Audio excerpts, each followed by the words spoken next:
Welcome, everyone, to the LCS Academy powered by Verizon. We're in week number 6. 2 weeks to go. We even got plushies on board here. I'm with Josh or Joshi, pardon me, Josh. That's me. I'm his friend. They're both me. I need the copy pasta. I'm his friend. I can call him that. Joshi, Magical, and I'm Azelle, and it's gonna be a fun one. Are you not Magical's friend? Is that what I'm hearing? Yes, Alex. Oh! There you go. Yes. He almost didn't remember my I am name. Magical's friend, but I just, I He felt bad almost calling didn't you remember my Josh, name. and then I call. Okay, whatever. I'm already starting off with all the L's, but you know who isn't starting off with all the L's? It is us here because we get another week of Academy. It's going to be an absolute fun one, and also for Academy, for a lot of the players at Academy, it's been a fun one because if we're looking at standings of Champions Q, if we're looking at some fun stuff. It's all Academy, baby. Look at that top 10.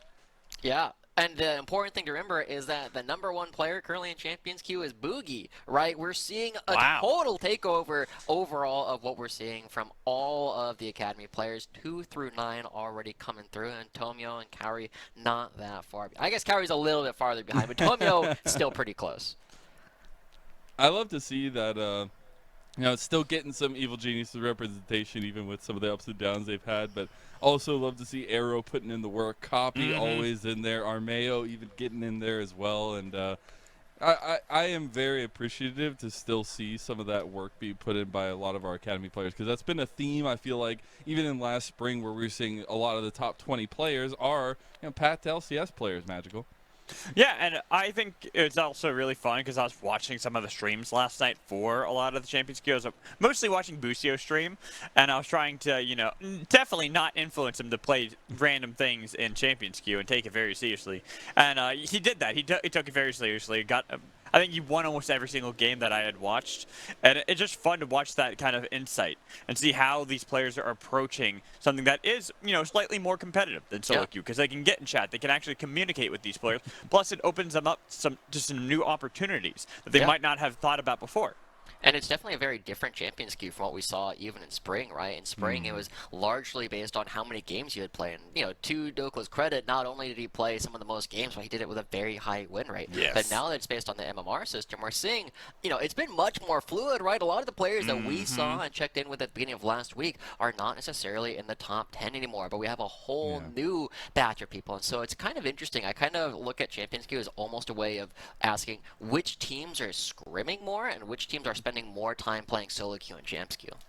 I think that's an interesting way to look at it, actually. But we did get, the Champions Queue updates. Now we got to get a little bit of the NA talent update. Let's check in with Covey and see what he had for us this week.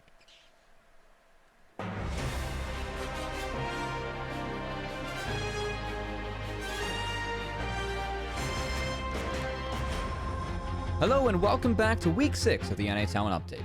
I'm your host, Cubby, catching you up on all things developmental League of Legends. Bradley's Gangplank was pure gold on Summoner's Rift this week, unlike our Pirate. But we still have Mad Magical with our big booty of the week. Yar! It's the big booty of the week again. Scallywags! As ye be seeing, for a big booty of the week, we got the swashbuckler in the top lane, Bradley, fighting against someone with a big ol' sword. And you know what they say about a sword fight? It's always be best to be bringing a gun. Because you never know when your life be in peril, and you have to flash on them and ignite the powder. And that's our big booty of the week, just for you, Cubby. On the range. Alrighty, let's check out how our stocks are doing here on the range back room. Good on that one. Alright, check mark on that one. We got the helmet here, good stuff. Alright, now that everything's in order, got a little bit of a treat. Let's check out how my youngins did in the LCS for TSM, huh?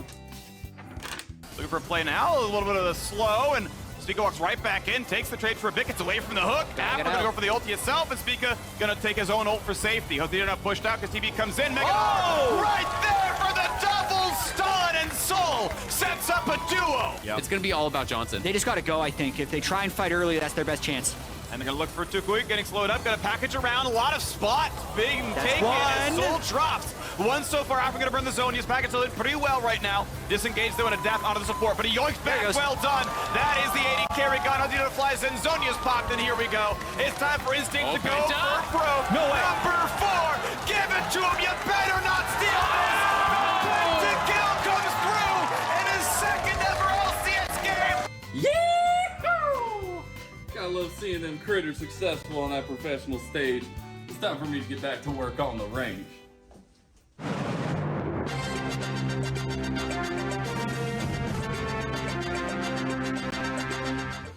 Welcome to PGCQ News and Weather. The summer season heat wave hits the United brackets of Proving Grounds. Over in Region A, a hot front of AoE making its way over to the bracket stage. In Region B, endless showers as Hurricane 100 Next comes for round 2. Down here in Group C, it stands for Group Cincinnati because Fear fares fine weather looking into the overcast for the bracket stage. And finally, in Group D, scattered showers landing everywhere but on Maryville University's Parade of Victory that started since Gateway Legends. Thank you for tuning in to PGCQ News and Weather, your #1 source of news and weather.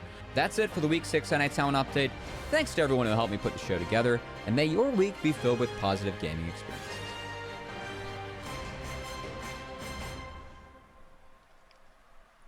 Always appreciate Cubby's NA talent. Why are you a pirate? It's not your big booty of the week was last week. You were so concerned about it before, Alex. Yar. That's all we get. All right. Well, Magical's a pirate on the high seas. We'll have to check in. Maybe he'll give us the Kelsey, weather. help. Yeah, please send help. Please. I'm blinking.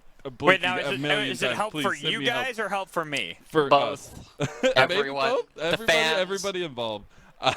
It was really nice to put that together. Though. Really fun to see kind of how the NA talent update has gone throughout the weeks. But always Yar. a good one. And we have now a pirate on the broadcast. Yar. But we do want to talk a little bit about that LCS debut, right? Seeing them come through and seeing some of the check-ins that we got to see in the back room as well, because we got to see Soul, we got to see the rest of TSM perform on the stage, but it was more interesting to hear what Soul had to say behind the scenes and on Hotline League. Let's check in what he had to say to Travis. The goals that I had set for myself originally was that I wanted to cement myself as one of the best Academy top laners by the end of this split and in contention for LCS spots and basically be considered an LCS level top laner by the end of the year. Fortunately, things are going, better and faster than planned. Now, is that just because you said LCS level top laner? Did you get in and just realize LCS level top laner, that bar is so low that you could get in way faster than you expected? That is a part of it. I will say that going into it, because the skill gap between Academy and Amateur was quite steep, so I could definitely feel the difference there. But for top lane, at the very least, seems like our region just kind of sucks at it. So, for LCS, I feel like a lot of the Academy tops are also interchangeable with the bottom tier LCS tops. Yeah. It's very, very interesting to hear from He's Soul not wrong. himself. He's not wrong. And it's, with all the crazy subs, the inclusions that we've had this split already, it's really interesting to hear kind of his thought process on it, but as well as just seeing him feel good in that moment, feel good about talking about it, right? That smile says a lot to me, Joshi.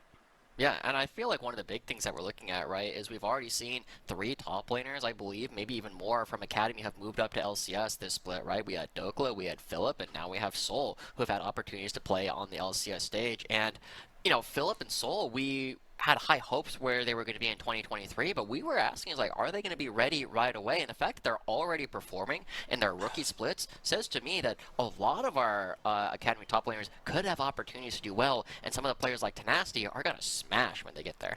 Absolutely. How you doing on the high seas over there? Do you see any top Is that laners? mead Do you or see... rum? Uh-oh. Kelsey, don't watch. Are you okay? Are you all right, Magical? Do you have You a asked me if there's there's top microphones laners on the high seas. in the sea. Yes. Why would this isn't the Well, river? because they get put on an island a lot of the times. You got to watch out for them. That all right? ain't the sea. There's They could be SOS island. That's They land. could be marooned. Land lubber. Land. Look, Are it's we okay. good? We could get Gangplank and like allow you back up Yar. there pretty soon, or Fizz. I mean, okay, Maybe. let's be honest. Gangplank right now, I don't think it's going anywhere. Gangplank is going to be played by pretty much everyone, or it's going to be banned because it's just really strong Very right good. now. True. But yeah, I think it is an interesting conversation. But it's also interesting because we still have a lot to play through, and I'm obviously keeping an eye out on a lot of these players, right, and seeing how they mesh with the teams in the LCS. But questions aside of how that works out for them, I think it's still nice to see that those moments are being at least struck on by these new guys, by these rookies on the moment. So it's always nice. But Academy is continuing here Hey, as we are Lennon, 2 weeks away. What? You seem Mr. distracted. Pirate. What, you seem distracted. Why are you so distracted? Because there's a pirate on my screen. We have Academy continuing. There's 2 weeks left, which means we got to take a look at these standings and see exactly how things are panning out. We do have a little bit of separation, at least in terms of the blob / clump going on. Nope. No, I will always be inclusive. I will be inclusive, Mr. Pirate Magical. Nope. Joshi, do you have any thoughts on these standings? I do, actually. I feel like this is probably the first season that we've had that we have a very clearly defined, like, top half and bottom half, right? There's not this huge blob of teams that we have in the middle. You have Liquid, 100 Thieves, CLG, Cloud9, and Dignitas really starting to separate themselves from the rest of the pack, but that might change, right? You have to remember that as we get towards the end, there's not a lot of teams left for them to play. Cloud9 still has to play the 3 teams that are ahead of them in the standings. They do. I think the tough tests, obviously, it will come, and obviously with PG coming, there's a lot more to be said in best ofs. But I'm very excited to still see the top of the standings being how we kind of saw it in spring, and especially even if CLG aren't exactly just domineering first place like they did in spring. So, there's a few things I want to bring up before, going into Proving Ground. Yes, Pat. Well, yes, look, he's the captain at this point. He's the captain. Look at me. Look at me. I'm the captain now. All right. But, Always have I been. can't look at you. but I'm actually going to talk about something real. So when we look at Proving Grounds, I like to always bring up like the curses or how certain things will unfold, like the first seed curse that we saw for CLG going into effect, where they were the hottest team going into Proving Grounds, then fell short of those expectations. So I wonder if we see something similar from maybe Team Liquid, if they're the ones who nab that first seed spot, or if they can continue their domination like they had in the last split, where they were able to go all the way to the finals in the winner's bracket, and when, even if it was a well-fought best of 5, they still were able to pick up that W over the team that had beaten them in the summer previously. But I also want to kind of look at the teams that might play in the play-in stage, because one of the teams that we had play in the play-in stage, 100 Thieves, was able to make it all the way to the finals. And so dark horse. It's the dark horse, but I'm also looking at that as it's do or die. When you're one of the bottom 4 teams, it's do or die. One best of 3. If you lose that, you're kicked out. You win it, you get to go into the double elimination part of the bracket. So, when we talk about this, when we look at these teams, we look at the teams at the bottom of the standings. We have to kind of quantify how well we think each of these teams is going to do, because you look at a team like TSM that has made a bunch of different roster changes. Even Golden Guardians making some changes. Evil Genius is one of the teams in the bottom that's remained the same, but same with Immortals, who find themselves towards the bottom of the standings, which is unusual because they're usually our gatekeepers for the top 5. Yeah, it is. It's always interesting, especially as we get further along, right? Still have 5 series to go for these teams, so a little bit left to be at least divvied out in the standings. But we got to move on. We got to move along here, and we got to move on to a pretty hot dog as Spawn got a little bit of celebration here. The hot dog himself will be in the LCS. No Spawn today, but you'll be seeing him this weekend.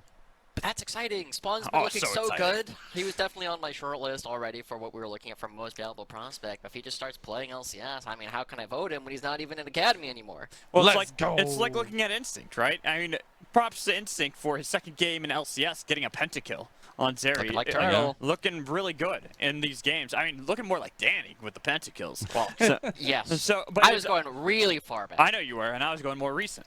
But I kind of want to look at this as also tempering expectations. Because these are still younger players, this is a big step to have to then jump up into the LCS. A lot of pressure is put on these players. So, you know, don't go too harsh on them. Don't go too harsh. Maybe we'll see if they can get a big booty of the week for themselves. But that does bring us to what we have in store for us today. Now, we are on the B stream, but let's go ahead and look over at what's going on twitch.tv/academy. It'll be Immortals Progressive Academy taking on Evil Geniuses Academy, followed by CLG versus 100 Thieves, and then Team Liquid Honda versus FlyQuest Academy. Again, that's on our first stream. That's on twitch.tv/academy. Now here on twitch.tv/PathToLCS, where you're already at, so sit tight, get your popcorn, get ready to go. We got TSM Academy versus Cloud9 Academy, and then rounding it out with Golden Guardians Academy taking on Dignitas Academy. I think it's going to be a fun one. We got some fun iterations of some rosters today to go through, but Joshi, you have any thoughts just off the top? I mean, I gotta admit, I'm a little jealous of the Academy stream today. They Hey, got come CLG on. versus 100 Thieves. That's like one of the top of the people think these are one of the few teams that I think can actually take down 100 Thieves because of the way that they plan out. But we'll look at that a little bit more. You guys can let us know how it goes in Twitch chat. We'll try to keep it up to date. Also, do not sleep on that Immortals Evil Geniuses game. I think Evil Geniuses are starting to get their stuff together again, while Immortals are on almost as big of a slide as FlyQuest has been. So I want to see how both teams can start bouncing back in the series, how they can bounce back at the last stages of our season to maybe even be able to narrowly avoid that play-in stage. Yeah, it's all about making sure your positioning is just right. I don't know if it's Goldilocks and the Three Bears just yet, though. But More like if you do want to 4. know, yeah, maybe. If you do want to know anything that's going on in any developmental as we get ready for Proving Grounds of these last couple weeks of Academy, gotta go follow at PathToLCS on Twitter. And that's your home for all the content, all the updates for any of the the talent that you love, any of the players that we're getting to see kind of rise through the ranks, especially with all the updates to the LCS rosters. Okay? NA talent has a home, but it is really nice. Thank you for all the love we've already seen. If you're not following already, please, You should have been like, you should share your booty over at PathToLCS. Maybe also, not that one, but something.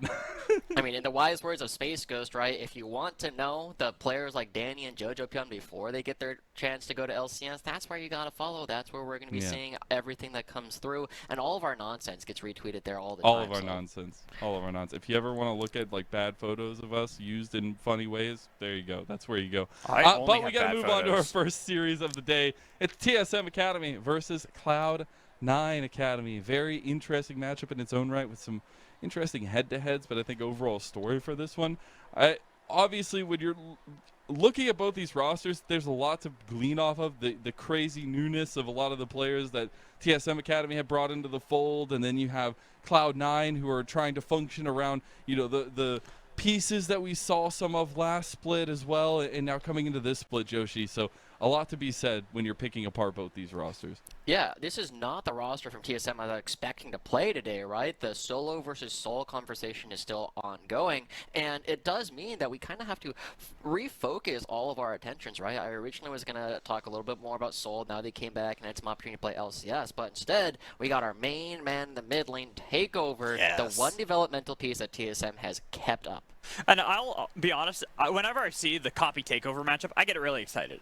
Even if we haven't seen the best forms from TSM Academy for this entire year, that matchup in particular is always one that I really love to focus on, because I think they're both such talented players and such talented prospects to look for the future. Like when Takeover jumped into the LCS for a bit last split, I think he performed well. It was a tough situation to be put in, yet he still was able to find wins on a team that had been completely slumping, hadn't been able to pick up really anything.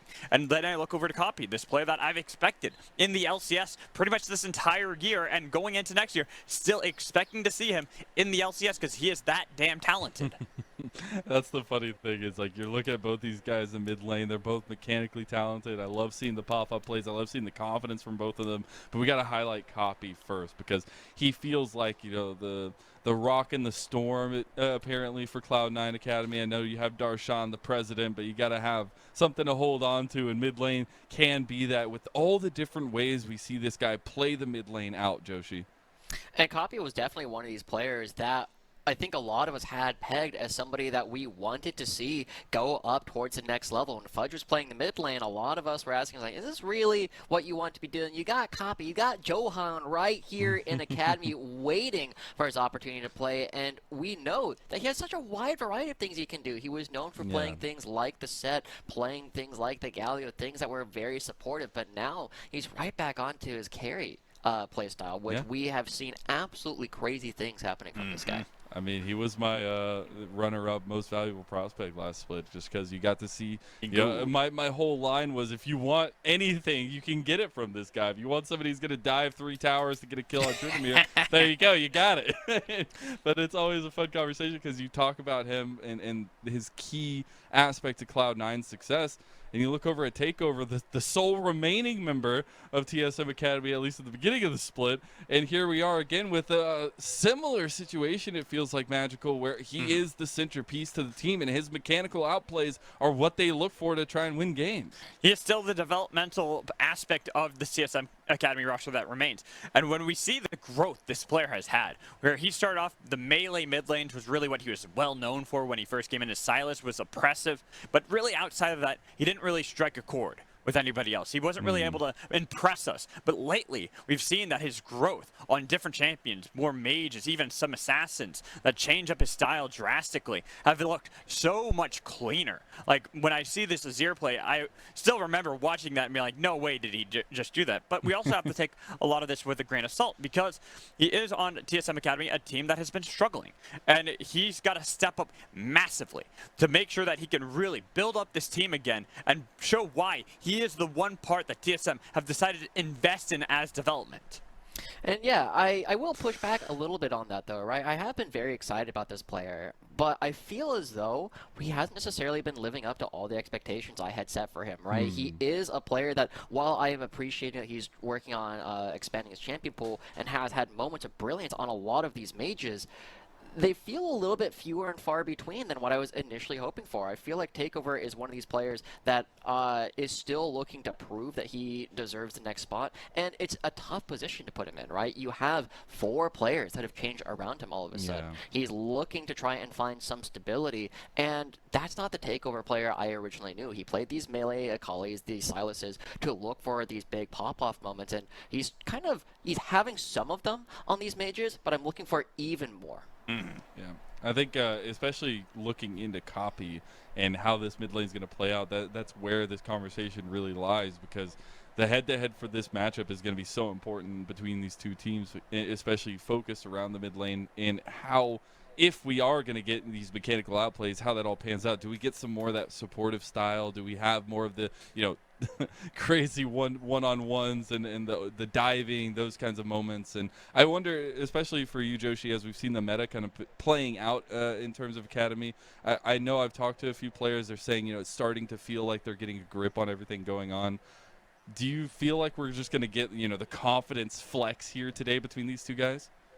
I actually am not expecting that. As awesome as it would be to see Copy and TakeOver go barrel in, I look at the Cloud9 roster and say, this is the one place where it's not obvious to me that they have a big advantage, right? You look at the bottom lane, King and Destiny have been looking stellar since they came back into Academy. Darshan has been an absolute rock in the top lane, and Copy, while we know he can have carry performances and he can beat up on a lot of the Academy mid laners, going up against TakeOver is the one place where I feel like Cloud9 are going to say, no, let's make sure that is our stable lane today. Let Darshan beat up on solo. Let King and Destiny really push around Tactical and Mia and showcase that they can still beat the LCS bottom lane. And I'm with Josh on this. I actually completely agree. I expect both of them to play more supportive. I expect Copy to try to play heavily around Cheatin. We've seen this a lot in the past and trying to make sure that you're bolstering him up. But we also look towards Anda. new player to TSM Academy, and I want to see how Takeover can play with that aspect, because going against Shaden is going to be one of those tough asks. This is one of those hot rookies that a lot of us have looked at, one of the developmental aspects of this Cloud9 Academy roster. So if Anda is able to do what he normally does, which is control the jungle, that is where I think Takeover will be the most powerful, facilitating the control of Shaden so they can then translate leads elsewhere. Yeah, and I want to jump off of that a little bit, right? When TSM is playing at its best, it's because Takeover is popping off. But when TSM typically has been playing, I've really been looking at Anda to be one of their big playmakers, right? I think back to their game against Team Liquid, where the only kills that they picked up were because Anda was coming towards the mid lane. He was helping out Takeover, and this is a very potent mid-jungle duo coming out from the TSM roster. But it's going up against Cloud9. We expected these guys to be one of our top 3 at worst teams coming into the rest of the split. And TSM, right, like, they have a tough opponent going into this game. And TSM don't have very many series left in order to try and pick up wins. So they need to do anything they can in order to try and find these games. Yeah, I think that's always something in the back of the minds of a lot of the players. But also, when you're looking at each one of the players that's on the Rift, I want to check in maybe after this conversation on how we've been feeling about, you know, the roster of TSM Academy now that they've had and coming into this week, right? And also Cloud9. But first and foremost, I know we talk about mid lane a lot. It's fine. It's really important.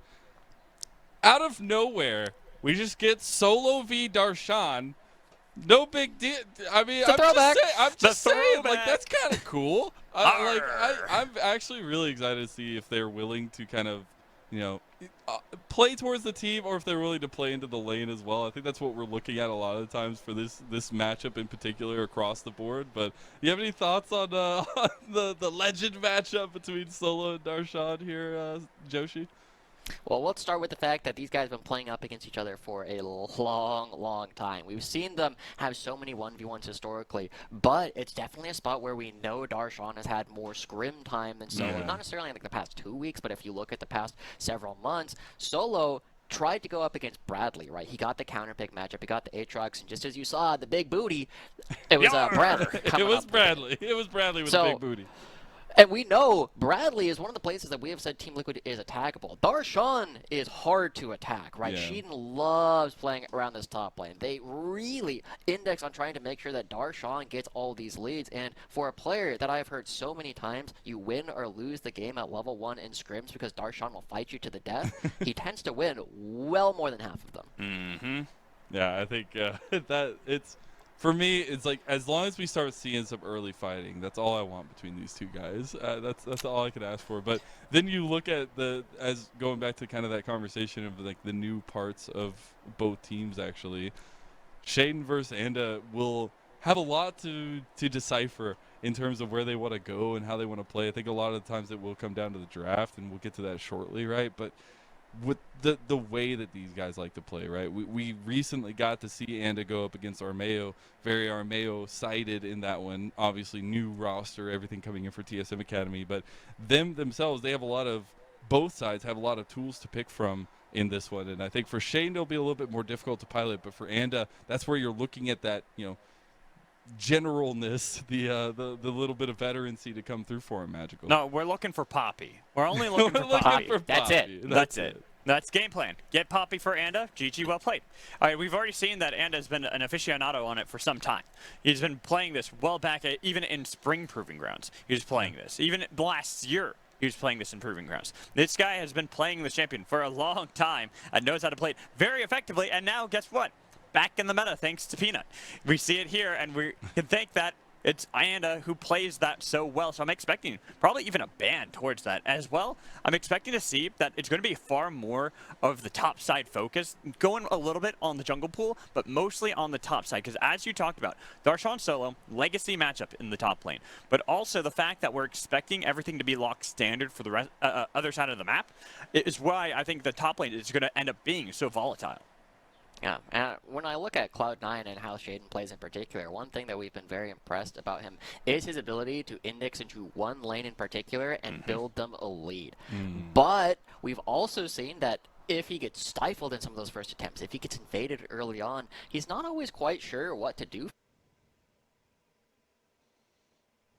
up against Dignitas, where XU and friends walked in for a level 1 invade, and Cloud9 just kind of didn't show up for the rest of the game. And they even said afterwards, like, they felt like they needed to wake up. They didn't feel like it was very indicative of how they were going to be playing. But Anda is the exact kind of player. He's probably not going to do the invade, but he's going to show up every time Shaden goes to a particular lane and try and get the counter gank. And if 1 or 2 of those start working for TSM, that's one of their easy ways into the game. Yeah, the ease of entry, I think, is where you're looking at and trying to see how he can kind of upend the thoughts and plans, all the wonderful machinations that we'll see on the Rift. But it is time, guys, to kick it off for our first game League of of the day. Legends! Champion Select is ready to go.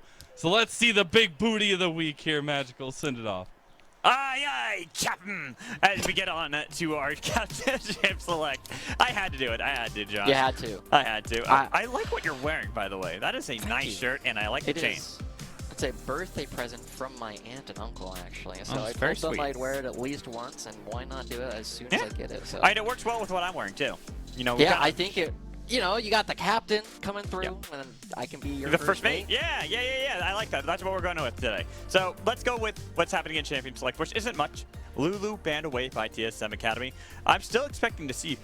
I mean, sure, we're going to see some meta bans. I expect Zeri, Callista, maybe even Senna hitting the bench. But I'm going to look towards the latter stages of the draft and how that really shapes up for Darshan, for Solo, and even for their respective junglers. Because like you said, Jaden's probably going to want to play around Darshan, but Anda's very good at being in the right place, right time.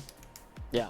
We're already seeing TSM, they're kind of indexing already towards Destiny. And Destiny has been a pretty darn good Enchanter player. And yes, he's even a pretty good Yuumi player, as much pain as it gives me to actually say that. But Cloud9, when they're pushed off of this, right, they're not necessarily having the same kind of success. Destiny, one of the biggest criticisms we have about him as a player historically is, while he's really good at these enchanters, he's kind of lacking some of that killer instinct, right? He doesn't have the same kind of trigger pull as a lot of our other supports. And Mia, we know, he loves being very aggressive, but he also has some great enchanters. So with all this taken off the table, it feels like Cloud9 are being pushed towards playing Lucian Nami. And if they don't get that... Well, no, they banned it. They banned the Lucian themselves. Zeri's still wide open. Oh. Okay. Well, that will definitely turn down their ability. And TSM the other powerful. Immediately opting into the Seraphine, right? The strongest champion on the patch and has been for quite a while. They're looking for these opportunities to prevent Cloud9 from playing a stock standard game plan. But this is not something I think I've ever seen Tactical play. I would be surprised, actually, if it is for Tactical. I'm expecting it's probably the Senna Seraphine bot lane. Something that's going to be pretty lock standard. You don't really have to worry about the Callista. I mean, and if you take the Senna away, you don't have to worry about the Yasuo in bot lane. Since Zeri is answered on the other side, sure, Senna doesn't do the best in the Zeri, but with the Seraphine, you're not really going to worry about being poked out too often. Yeah, and this is a plan already coming through from TSM that I feel like Cloud9 can play rather well into, right? If you pick up a Seraphine and almost anything that you pair with it, you're going to have a pretty abysmal laning phase, right? You're just not going to be able to do a lot of damage. You have some decent shields, but it's very attackable just kind of across the board. And while this Yasuo gets kicked in, it's not going bottom lane. It's probably going to be going towards copy in the mid lane. I would expect that as well. Maybe they're trying to see if it is going to be takeover on Seraphine, that or force it into the bot lane. Say, yeah, now you have to play this bot lane, pick that Senna, have a rougher matchup than you'd really want to into Zeri, and all will be fine and dandy. But later into the game, that's why you have the Yasuo. Wind Wall is so effective against Seraphine with what she wants to do with her Encores, especially as a support. And a denial pick coming through with this Gragas probably going towards Solo up in the top lane.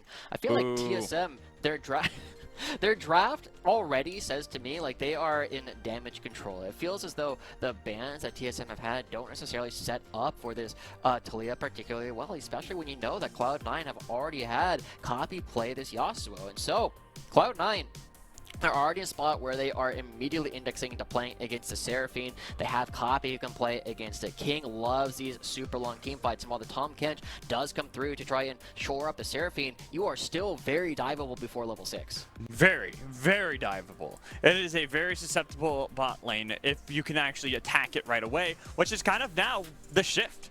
I expected to see much more of this top lane, not be the island, not be deserted and left alone. But, God, this is really just showing me you're diving bot lane. Yasuo and Diana combo, oof. Yeah. Now they have a smaller window, right, where they are level 6 before the bottom lane. You might have about a minute window-ish in order to try and make that kind of play happen.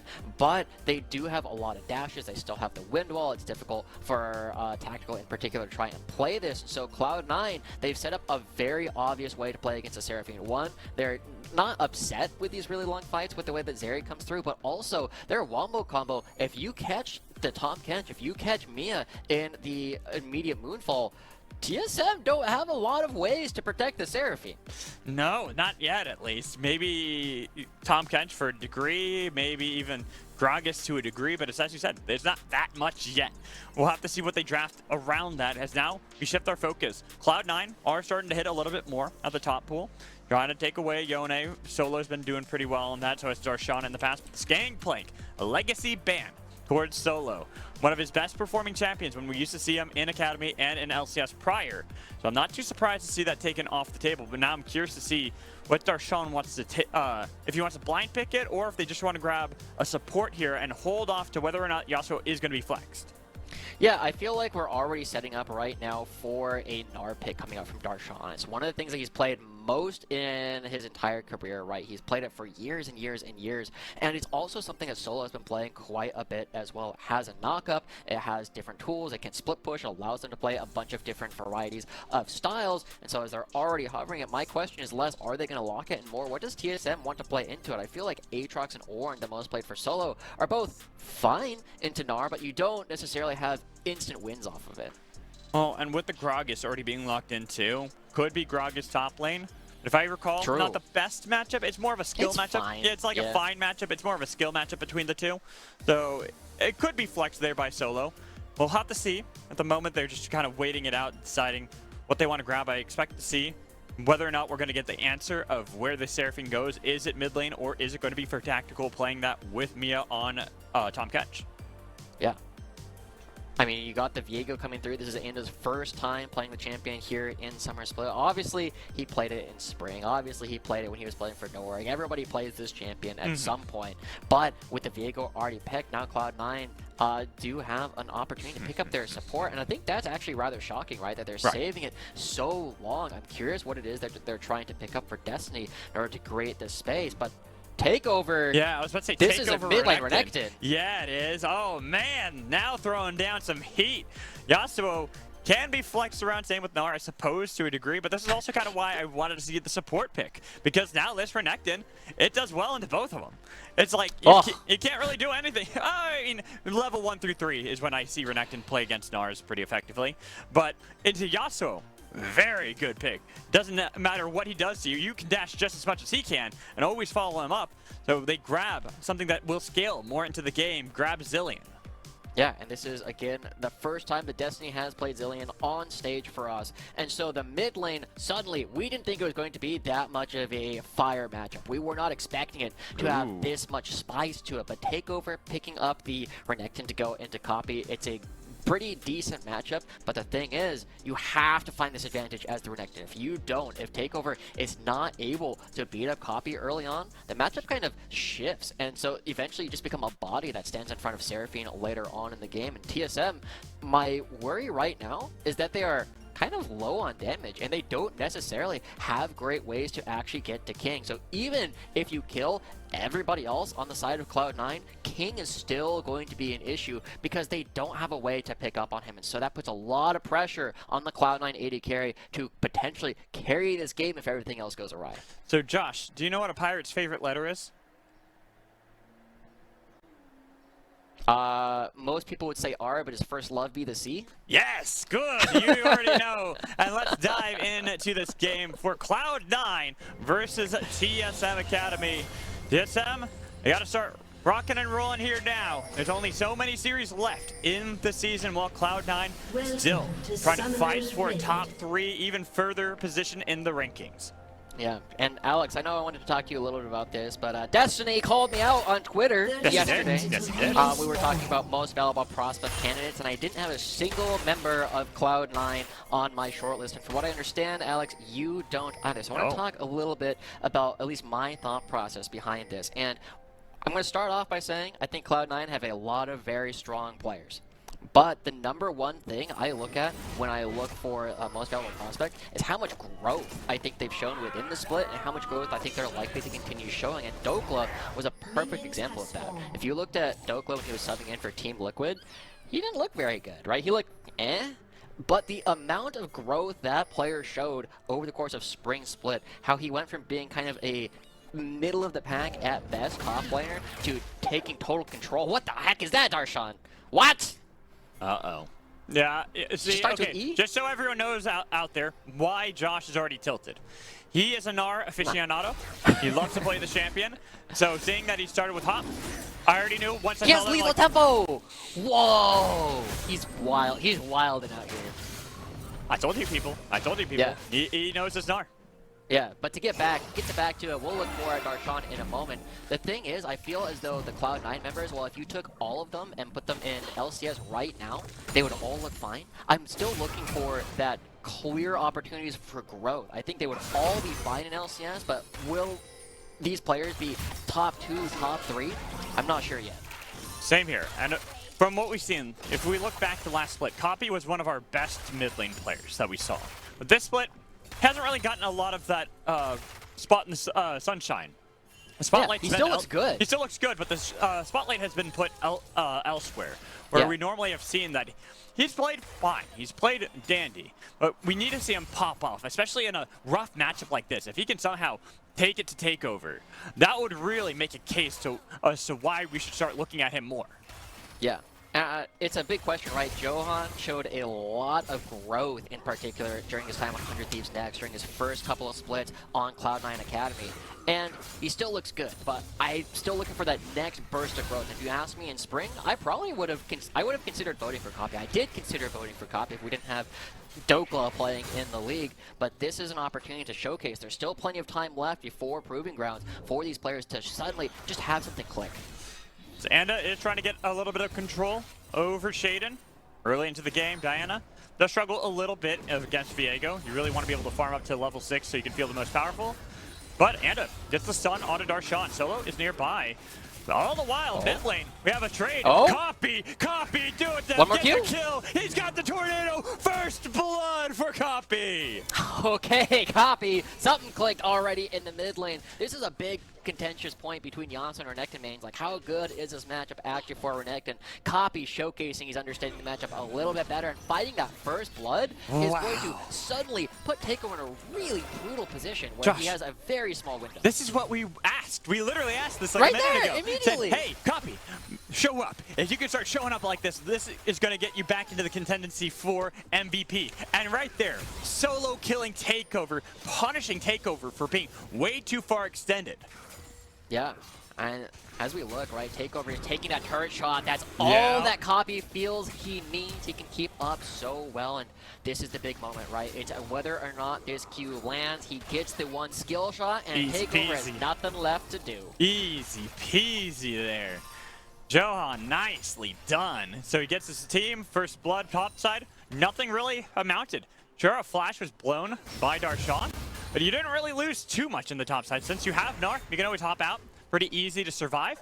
This gives a lot of advantages early into the game for Cloud9. Yeah. Now, I also want to, now that we've had all of that opportunity, I want to talk a little bit about what I think Darshan is doing. Because he started with the E, right? I mean, at this point, it doesn't matter nearly as much, but he also has the lethal tempo. And this says to me that Darshan doesn't really want to group, right? Lethal tempo is not a team fighting tool on Mega Gnar. It is a split pushing tool where you catch Solo out in a long lane and you run him down. It allows you to play up against Takeover in the side lanes very effectively as well, but it gives up some laning power. And Darshan doesn't look like he needs it. He's already up 2 waves. Already up 2 waves. Getting a good poke on Solo, who has to use all his mana, expended with the passive to heal back up to full. Plus, not really getting that many stacks on that Tear of the Goddess just yet. He's been kind of been pushed around for quite some time against Darshan. Yeah, and that was with Enda coming up top lane to try and take away those Krugs. They got the flash, but Solo, I mean, he has no kill pressure. He's got no mana. Yeah. He can't do anything for a little while, so it feels like Cloud9 are already winning in the top lane. Their bottom lane hasn't found the advantage yet, but we don't expect them to. No. I mean, when you have a Seraphine Tom Kench lane, even if you're diveable, it's still not a lane that we're It's expecting very to see. It's very resilient. Thank you. I'm like, you're not expecting to see anything until you call down Shading, you call down Copy, and look for a play when you have that small window. Yeah, and Shaden at level 5, Copy level 6. Suddenly we can start looking for these knockups. Well, right here, Takeover. He got level 6, he was able to slice and dice his way out of there. Yeah, and Shaden needs a couple more camps still in order to get towards level 6, but when that happens, Takeover, he might be able to survive the initial onslaught, but I don't know if he will have the damage after that. So, this is one of those small windows, right, where if Shaden can get level 6 and Copy can build up enough room to run down to the bottom lane, Tactical and Mia are really under threat, because it's not Tactical's level 6 that we care about to prevent them from being dove, it's Mia's. Yes. He's 2 levels away. 2 levels away, Roman mid lane to make sure that they counteract any play Shaden might go for. But this is a lot of time burned, a lot of experience lost for Mia. And it's so funny because it's actually the traditional Tahm Kench spot lane, not the fasting Tahm Kench, yet we're still waiting for that level 6 because how important that is to deny the dives from Cloud9. Yeah, and Copy seems to know something's going on. Props to Takeover as well for still winning in CS, right? It is a decent early matchup, but I mean, just as we saw, right, if Copy can find the right windows, they can push them around. And Tactical now has to reset, has the teleport, but this gives Cloud9 a lot of control over the bottom side of the map where they should be able to try and pick up this dragon. But I do respect Takeover on how he's been able to play the lane sense. Comes back into lane, just make sure that he's denying as much CS to Copy as possible. Sure, it's not a gargantuan lead, but it is something to make up for that first blood kill that Copy was able to pick up. As well, right there, another trade. Chunking out Copy, forcing out some healing. Yeah. And so the big argument always comes down to, does Yasuo have enough between the cooldowns? But Darshan, down a bit of experience, should be okay. All right, he's big. I was wondering if he was going to be aggressive. Well, if you look, it was TP expended by Solo, and it was a walk path back by Darshan. So now that he has this Merc Tread, nice explosive cast, used. Here's going to be a boulder dodge away by Solo. Even the wall not connecting, so he goes back into the mini form, and Solo will survive to see another day.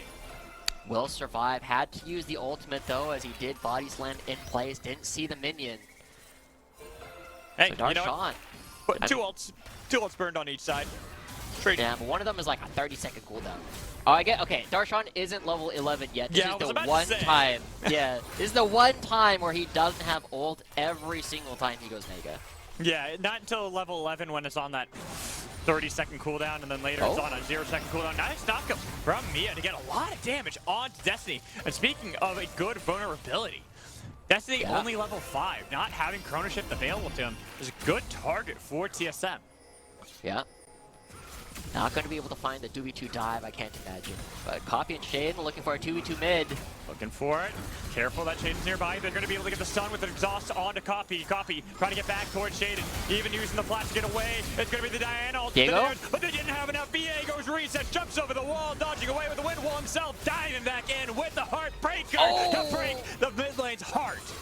And he'll live. Shaden not coming in mid lane in time. They had to turn it around and take over, and getting there first, and that will give them this lead. That will turn around some of their early misfortune. But Shaden, he's there. This timing coming through from Enda is absolutely perfect. The Copy is too low at the outset of the fight, and even though he dodges the Heartbreaker, and they are so close to taking down Enda, it's not bowling. It's not bowling pins. It's not hand grenades. It's oh not enough. God. How does Anda live there? That literally double-digit health in the end of that fight. Absolutely crazy, right? And that's the difference because Shaden doesn't pull the trigger and Anda does. Control, man. Why? It's control. Yeah. He knew that Shaden was probably looking for a play mid lane, and so he was hovering it. And then they're like, okay, it's been a couple seconds. Shaden hasn't popped. Let's go for it ourselves. I think they saw Shaden move away, right? But because Enda was in the bush, Shaden did not have the same kind of information. So that turns around the mid lane a decent amount. Takeover going for a more traditional build on the Renekton in the Gore Drake. No Wizard Lizard. Sad. One day, Josh, I'll get the Wizard Lizard. It'll probably be a long time because he just got, I think it was an AD ratio on his ultimate on 12-13. No! So. Okay, honestly, that's pretty good. Champion could use something. Yeah, he could. I just like the Wizard Lizard. It's a lot of fun playing Wizard Lizard, but going for actual stats that he can utilize in any fight, such as looking at how he is right now, This is a point of power when you start getting Renekton with a little bit of a lead, even against Yasuo. There's a snowball lane on each side. That's why they've called up Destiny to look to see if they can make a play on a takeover before his ult was available, but unfortunately, just a little bit mistimed. I think it's hard to try and make that play, though, right? I think it's mostly just helping Copy get the wave in. And so, good job to Destiny. But overall, we are back to a very even position. And while this is not super unexpected, right? We do know that TSM tends to be down around 500 and C9 tends to be up about 500 by the time we hit the 15-minute mark. It's mostly about Cloud9 coming online in the mid game, right? This is when some of the veterancy of their players, because almost all of these players have played at the highest level of their own regions. That's when they really make better decisions. And I'm looking to see how Cloud9 bounce back, because they had a good start with that solo kill for Copy, but since then, takeover, living up his namesake. He's been able to take over a little bit. And so elsewhere is where Shaden's looking, this top side that we had asked for before. And now that Copy's here, they've even got the dash in with a flash away from solo. Shaden a little bit off kilter. That didn't look particularly well communicated to me, if I'm being entirely honest, a right? little bit off kilter. Yeah. I think Copy was like, yeah, we can do this, and Shaden was like, I just want it back, man. I have, you know, a couple thousand gold. I'm sitting on jungle gold. I have 3K. I want it back. Probably was what he was thinking. And now we shift our attention back into the mid lane. This is the matchup where I talked about how Renekton is good at the, the early levels, 1 through 3 against Gnar. Not after that. not after that. It becomes very difficult to actually play the lane. Yeah, you go for the kills early, and then you get a snowball. But after that, know that Gnar's always going to be able to bully you. And so, as we start looking at this, right, we're seeing a lot of very standard things coming through. Tactical and Mia on this lane. The Tahm Kench very strong, not able to find a large lead in both these bottom lanes. Tactical, Mia, King Destiny, both of these bottom lanes have had opportunities to play in LCS throughout the course of summer. Both of them going relatively even, but now is when we have to start looking for them to be more aggressive, looking for these plays in order to showcase that they are better than their academy counterparts. There's a little bit of trade in the mid lane. Darshan back to Omega.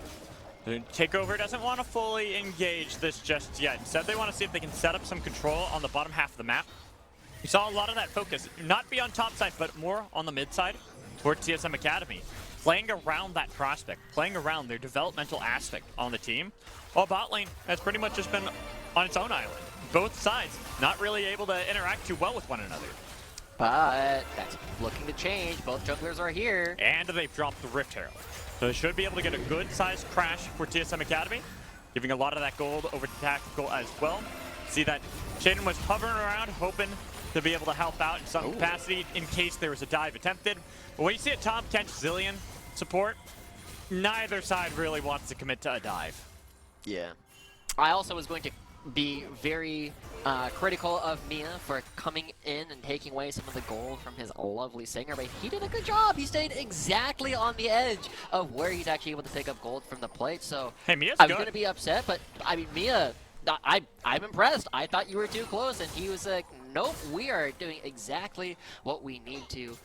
But look at what has happened on the bottom lane. Even though the Rift Herald was dropped, I think the bigger win is actually the vision control that TSM had picked up in this bottom side. Because as we look towards the next dragon, Cloud9, they're going to have to try and come back in. Oh, there's a teleport bottom lane. Oh, they're going for the aggressive play, but they got the dive away with Darshan about to go Mega. Dashing away with a huge shield on a Tactical. There's the Mega, there's the wall. There's going to be the Gnar into the wall, but now they split up the fight. Solo getting a little bit of damage onto Destiny to flash away from Darshan on the other side. The split up fight, the TP's blown by both sides, not amounting to much. But that's 3 flashes blown by Cloud9. They committed quite a bit to play that, but Tactical committing a teleport to go towards the top side, denying the turret from going down there. TSM, I mean, they're not playing for the dragon, but they have won the rest of the macro, right? They pick up the bottom lane turret.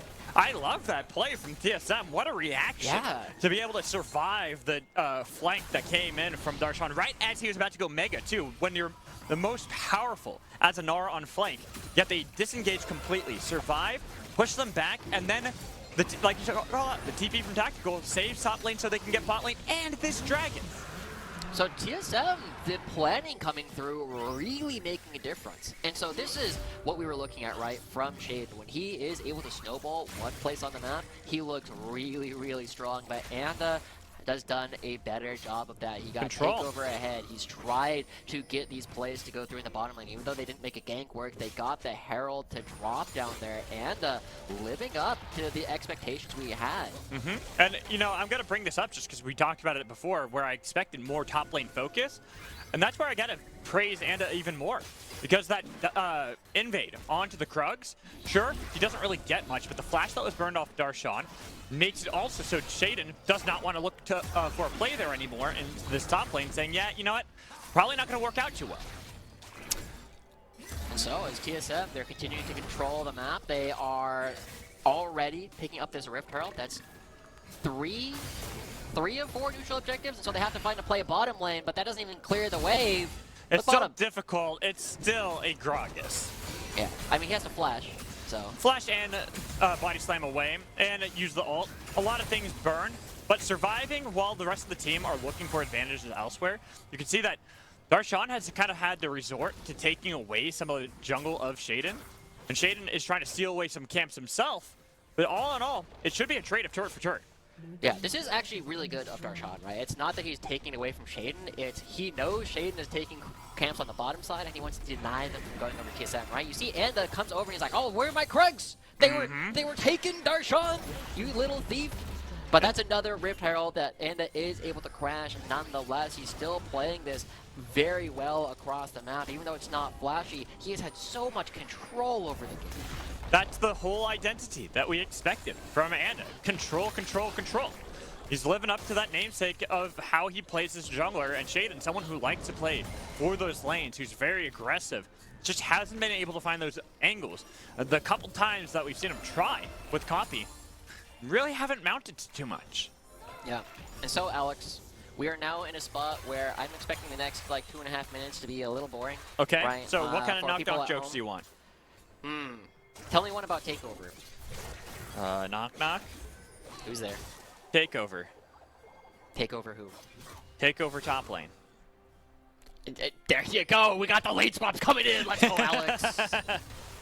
Literally wasn't even a joke. It was just me saying exactly what's happening on the map. That's how play-by-play works. But this is what we're kind of looking. Kinda, yeah. I thought play-by-play worked more like me yelling really loud and then you saying magical stop Well, you being can so tell loud. it again. You can tell it again, but a little bit more yelly. But we'll save that for Okay. between the breaks. Okay. Sorry, Nausha. Sorry, Zach. We're not going to have an opportunity to do it right now. But Oh, I've been Darshan, doing a good job of it this game. Okay, yeah, but yes, Darshan. Darshan? Darshan. Darshan. This Gnar, we know he's very good at it. Look He at has this. a... Yeah, this is a lethal tempo. This is where it's so difficult to play as Renekton into Gnar. Takeover's bounced back from that early solo kill. Gotten a kill and assist since then, but still can't really handle against Darshan. This Gnar, with the lethal tempo, with already having Trinity Force completed as well, is going to be difficult for Takeover to do too much with unless Anda is there to answer. Yeah. Anda's around, but so is Shaden. But with no Rage on Darshan, no likely play coming through, and so it is just a little bit more pressure exerted by TSM, and now we gotta look back towards the bottom side of the map where Cloud9, this is their chance, right? I often say that you need to be in these locations first. I think that's still true for TSM. Their retake is not particularly exciting, but the retake for Cloud9, their ability to kind of ignore choke points and get on site to defuse the bomb of the dragon going off, is pretty darn good. You just hop over a wall of shade and Copy's like, wee, I'm a screen away, but now I'm here. And so Cloud9 have a lot of tools to actually get in on the play. Right. They are relying on Darshan to create pressure on the rest of the map, so they are forced into a single playstyle when this dragon spawns. And that's actually what I was kind of looking towards, is how Cloud9 can play around the knowledge that this dragon in 30 seconds is going to spawn up. It's only the second dragon. It's not really going to make or break everything unless you start seeing that slow escalation from TSM. If they can turn the second into the third, or even get more map pressure against Darshan. But I really am just curious with how Cloud9 have been playing. We haven't seen much interaction from the bot lane just yet, the Zeri, Cillian. And we talked about how well they'll do into the mid to late game. So what kind of power should we expect from them? Well, King, as we already kind of identified, right, it is very hard to get onto him. Mia missed the knock-up, and Ooh, almost made it. immediately King's like, nope, goodbye. Yeah. I don't want any part of that. This See, is the worst knock-knock joke. I was holding off on saying anything there because I'm like, okay, certainly King is going to get caught out if he keeps extending, right? And Nah. he noticed what was being set up. He's like, yeah, no, I'm just going to get out of here. Does mean they have to forfeit Dragon. But Cloud9, you know, it's not as though they scale poorly. No. Right? They still have plenty of tools later on. Yasuo still scaling up, almost completed with the Death Stance. Darshan slowly beating down this turret. He should A be little able faster now. Oh. Thought he might be able to take it right there, but gets a good chunk of damage from the side of Takeover. So it is a little bit rough in this top lane. But I'm still, I think you brought it up. That turret's still alive. These side lanes need to be fully controlled by Darshan, or even by Copy, as he's now trying to stay the hell away from Takeover as much as he can. But he's not even venturing too far out himself.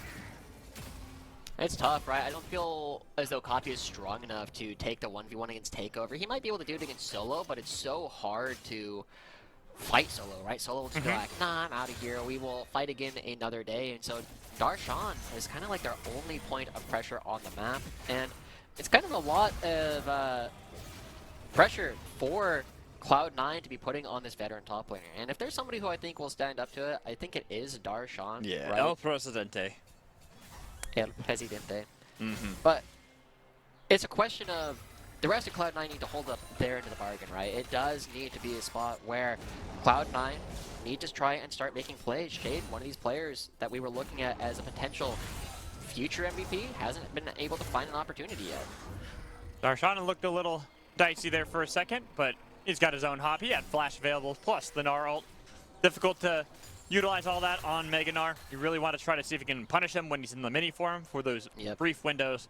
But I think really what this has allowed, because we haven't seen Darshan be able to venture too far out because of how much pressure Anda's trying to control in this top side. It's given TSM all ample opportunity to gain vision inside the jungle and around the Baron pit. So you said that Darshan was looking dicey. Would you say that Takeover was looking slicey and dicey? See, that's why I said the dicey. Yeah, perfect. Yeah, I'm glad we are on the same page. Yeah, I'm glad you got that. Yeah. But yeah, again, more credit to Anda. As always, Anda he's been looking pretty good, right? Even in their losses, I feel like Anda has been one of the big power points for TSM. But my question for TSM right now is, what is the next part of the game plan? Like, when do these teams decide enough is enough? Because at some point, these two teams seem to both be content scaling, and one of them is wrong. It's not obvious to me which one is wrong, but one of them is going to get out-handsed at some point. And I feel like naturally that kind of leans towards Cloud9 for me, right? This is very much like a 100 Thieves style of game where there's not a whole lot going on in the mid game, and then when we get towards the Dragon 4, Dragon 5, that's when these teams are going to flip the game. And it's so funny when you see the elements that you have to look at for that scaling. Like, I'm not even looking at Zeri, I'm not even looking at Viego, I'm looking at Seraphine and Zillion. Yeah, I mean, and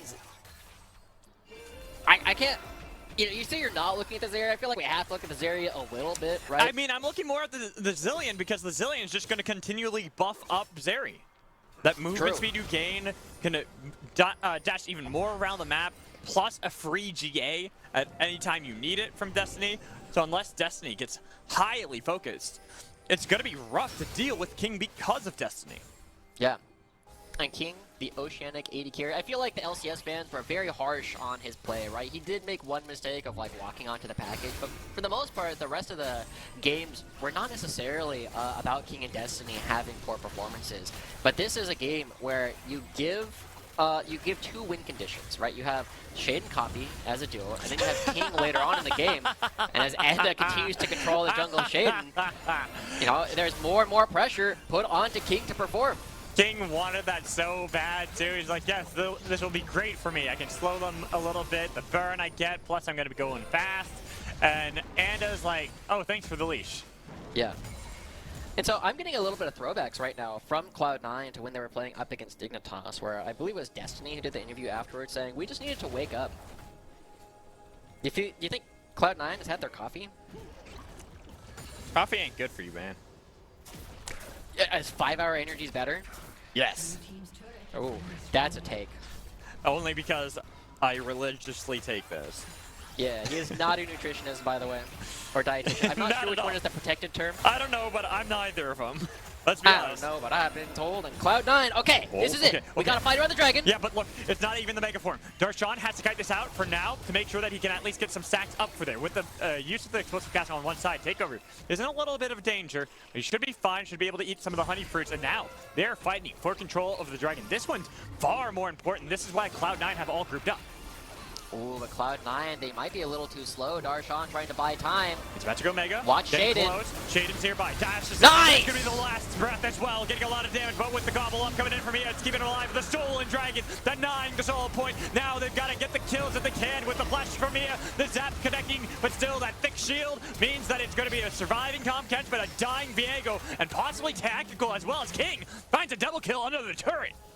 There it is, coming through. Shaden, it took 26 minutes for him to come online, but he finds the ultimate when he needs to. He gets Copy into the back line, and nobody was touching King. Cloud9, they get the Dragon and they get the Baron. Suddenly, Cloud9, the macro play we've seen from them is going to come online. TSM just lost everything. It's the prisoner's dilemma when facing up against a Zillion Zeri.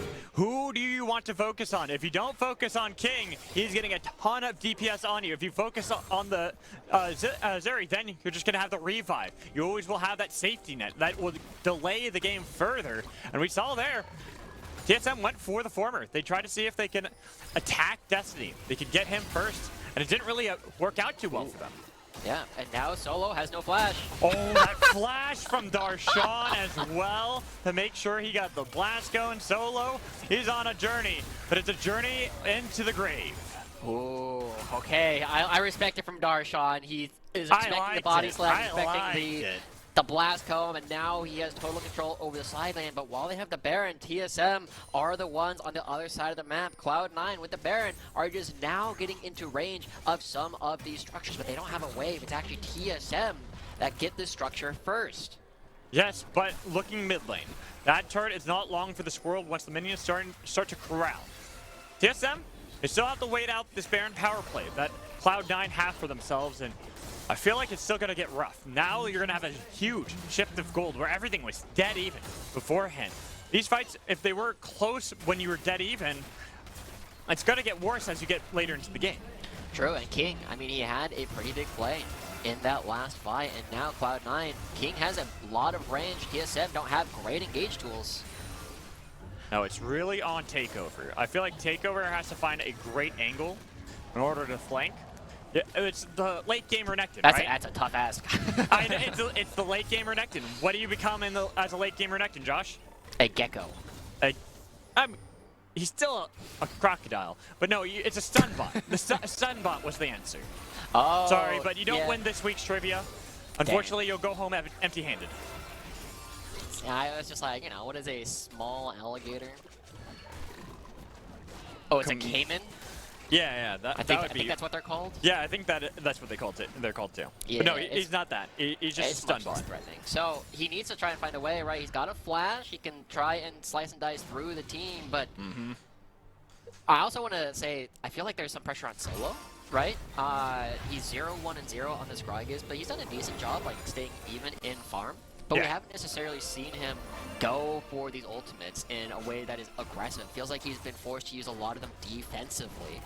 And TSM, when they're missing out on like one of their few good ways to actually get engagers through, Cloud9 are just slowly choking them out. And I'm curious who you want to credit that to.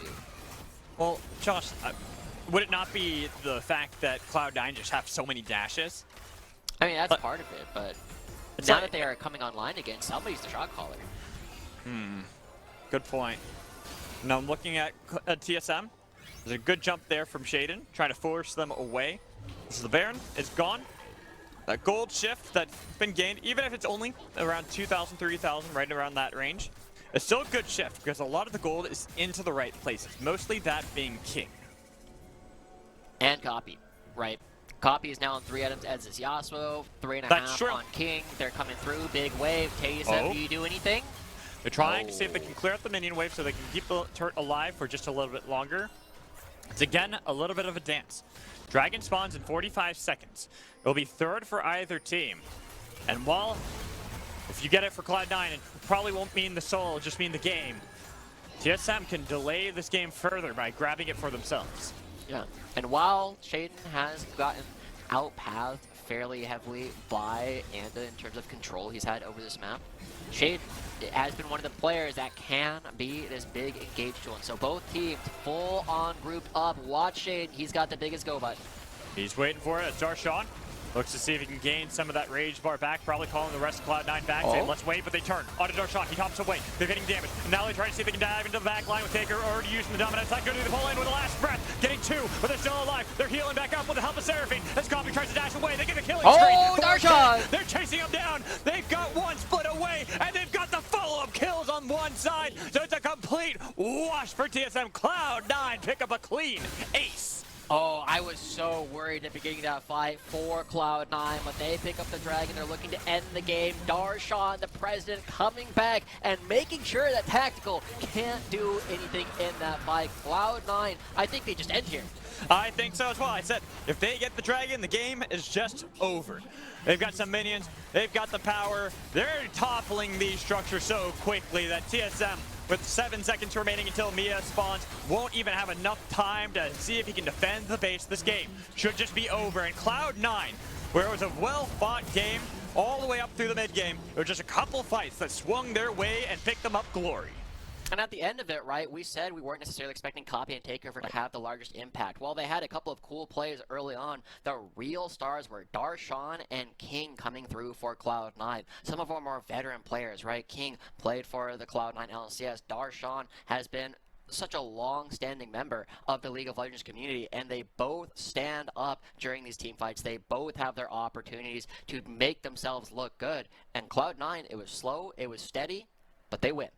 They win, and pretty decisively. Once they gained a foothold in the lead, they were able to completely steamroll over TSM, who did put up a great fight all the way through the mid-game until that final breaking point. We're going to toss a break. When we come back, we'll bring our lovely host, Mazel, back here for our halftime show. Make sure you stay tuned.